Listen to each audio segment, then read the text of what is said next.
இனிமே கண்ணை மூடிட்டு கடலை எண்ணெய் வாங்கலாம். ஏன்னா மந்த்ரா கடலை எண்ணெய் இதயத்தின் தயாரிப்பு. திமுகவின் சென்னை மேற்கு மாவட்ட அயலக அணி அமைப்பாளராக இருந்தவர் ஜாஃபர் சாதிக், வயது 36.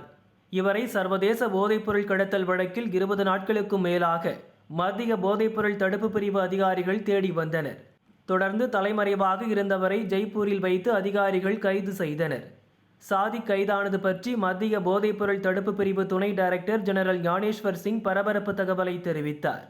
சர்வதேச அளவில் போதைப்பொருள் கடத்தல் நெட்வொர்க்கை நடத்தி வந்த ஜாஃபர் சாதிக்கை ஜெய்ப்பூரில் ஒரு பங்களாவில் பதுங்கியிருந்த போது கைது செய்தோம். இவர் திருவனந்தபுரம், மும்பை, புனே, ஹைதராபாத் வழியாக ஜெய்ப்பூருக்கு தப்பிச் சென்றுள்ளார். ஜாஃபர் சாதிக் டெல்லி, தமிழகம், இந்தியாவின் பல்வேறு பகுதிகளில் இருந்து ஆஸ்திரேலியா, நியூசிலாந்து, மலேசியாவுக்கு போதைப் பொருட்களை கடத்தியுள்ளார். 3 ஆண்டுகளில் இதுவரை 3500 கிலோ சூடோபெட்ரின் எனும் போதைப் பொருட்களை கடத்தியிருக்கிறார். போதைப் பொருள் கடத்தல் மூலம் கிடைத்த பணத்தை சினிமா, ரியல் எஸ்டேட், கட்டுமான துறைகளில் ஜாஃபர் சாதிக் முதலீடு செய்துள்ளார். மங்கை உள்பட 4 படத்தை தயாரித்துள்ளார். மேலும் அந்த பணத்தில் சென்னையில் ஒரு ஹோட்டலை ஆரம்பித்துள்ளார். பல்வேறு கட்சிகளுக்கும் பணம் வழங்கி இருப்பதாக தகவல் கிடைத்துள்ளது. சர்வதேச கும்பலுடனும் ஜாஃபருக்கு தொடர்பு இருக்கிறது. தமிழகத்தில் சினிமா பிரமுகர்களுடனும் தொடர்பு இருப்பதாக அவர் தனது வாக்குமூலத்தில் தெரிவித்துள்ளார். விசாரணைக்கு பிறகு ஜாஃபருடன் தொடர்புடையவர்களின் பெயர்களை வெளியிடுவோம் என்றும் ஞானேஸ்வர் சிங் தெரிவித்துள்ளார்.